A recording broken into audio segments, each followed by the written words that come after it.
Hooray for Horror Movie Month! I'm Joe Redland with a review of two horror films that I just watched, a Shudder original named Spiral, and a shovelware flick named Cruel Peter. Neither of these films were very good, though I will have some praise for one of them. Like any multi-film review that I do, there will be spoilers throughout, and you will forgive me if I take a look at my notes because I struggled to remember a lot from either of these.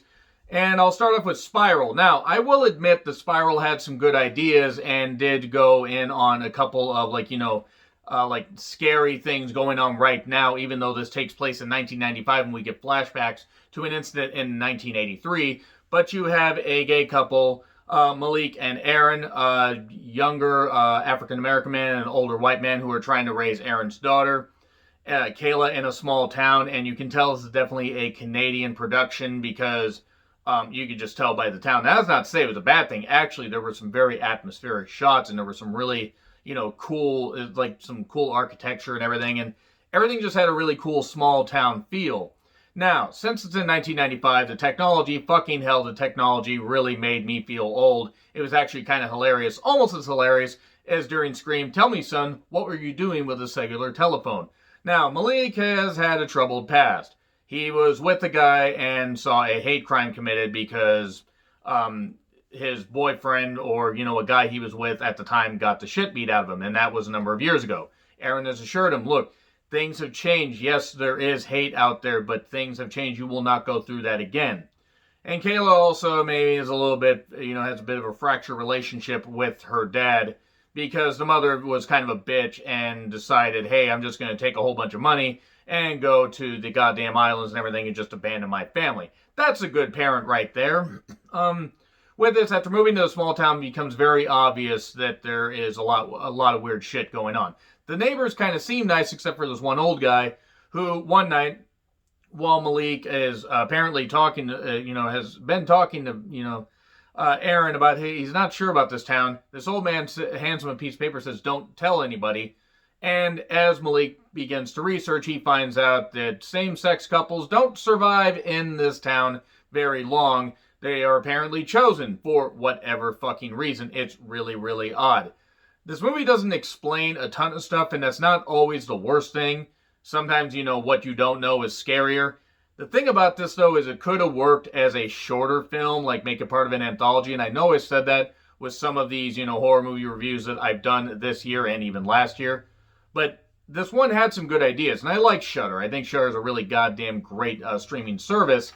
But that being said, yeah, this one kind of fell off the rails because, yes, they had the Spiral name could be determined as either the spiral symbols that you see in various houses in the town because the neighbors, it turns out, have lived for quite a long time because they're ritualistic, cannibalistic, and they just choose people and will go with certain social issues. So it's like, oh, gay people, well, let's do that. Let's turn one against the other, and then we can kill everybody. We can sustain our way of life, and then basically that's pretty much what happens. Malik is also a bit, I don't want to say insane, but he's a bit troubled, so he's taking meds because of, the traumatic past that he had. And so that's used against him, and maybe, some weird stuff's going on. But the thing is, it's very obvious where they're going from the very beginning, that these neighbors are going to, basically target and kill them. And, yeah, the movie isn't really all that great. It's not bad, but it's not necessarily like something I'm going to watch again. I'm not ashamed I watched it because I wanted to see what it was like. It also could have just been called Homophobia the Musical, but it had its moments. It did touch on the fact that people who are homophobic are kind of fucking dumb because as long as they're consenting adults, I don't really see the fucking big deal, and no one really should, even back in 1995. But yeah, unfortunately, people will let, a lot of things and a lot of hate just drive them. And that was kind of thing here, but also they tried to make it almost like it was a bit like Get Out, except then it wasn't. It just went in a completely different direction. It took a few parts from various other movies. And, yeah, Malik ends up shooting one of the guys, so he gets put in jail. And then Aaron and Kayla are going to leave, and then Kayla gets killed. And, her chest opened up. And I've heard of a woman opening herself up, but this is ridiculous. And then we cut to 2005, and Arab family moves in, and it turns out Malik had made this copy of this document back in 1995 of all these pictures and all this stuff and everything, hoping that people would figure out, and be able to fight back and everything and expose what happened in the town. So one particular line though: "Don't speak out, don't speak up. It is not safe." Unfortunately, that tends to kind of be the case with this year.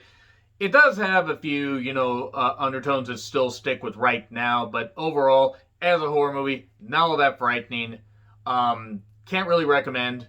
See, though, it did have some good ideas, it just wasn't great. Now, Cruel Peter. Okay, so it's an Italian production where a dad is trying to make good with his now deaf daughter, who became deaf during a car accident where the mother was killed. And also, there's this boy in 1908 named Peter that had a freaking, bowl-shaped head and bowl-shaped hair that was cruel to people and animals and whatever, and he just wanted his mother all to himself, and his mother made excuses because he was a rich boy. And then he got buried one day, and then an earthquake happened, which flattened this entire town. It got rebuilt, and now Liz and her dad are there and, trying to do some archaeological stuff. Well, the dad is.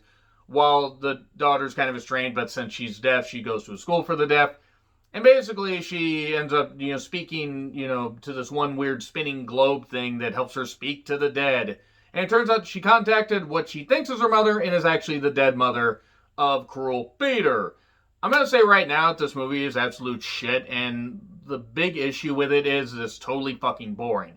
That's a big problem with a horror movie, and also it's very generic. This is one that could have absolutely been like a 40-minute flick, maybe 35 minutes in an anthology.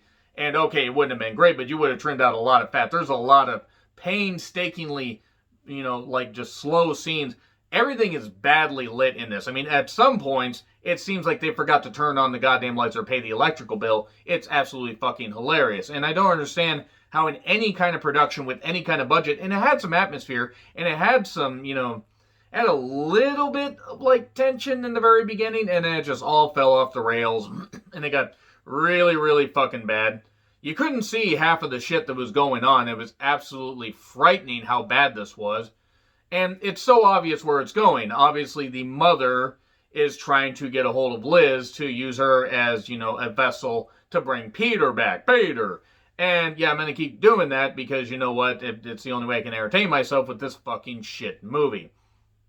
And we get the flashbacks, we get the earthquake leveling the town, and then it turns out that Liz is possessed by Peter.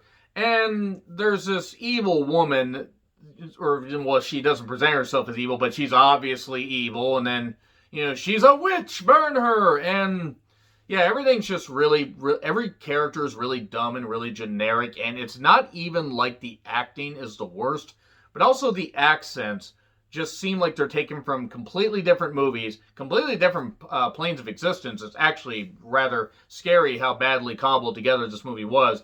And Liz, gets saved, except she doesn't because Peter takes over, I guess. And there's also this badly, lit graveyard scene where you can't even tell what's going on. And I thought it was my TV, so I actually adjusted it and Chromecast it to another TV, or actually checked my computer just to make sure. No, that's just how badly lit the movie is.